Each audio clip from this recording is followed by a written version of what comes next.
Creo que lo corta con mantequilla.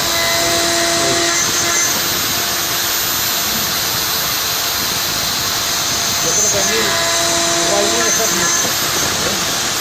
Hay que ver el acabado, pero igual 1000 es mucho.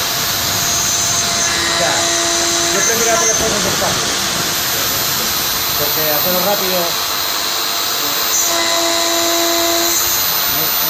es súper blando, parece no, pero lo toca Es duro, pero hay una máquina ahora mismo, es como si lo cortase con como mantequilla. churros, con mantequilla, sí.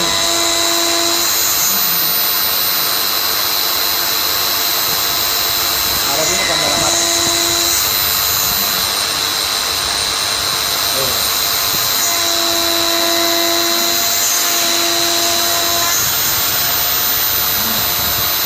No, pues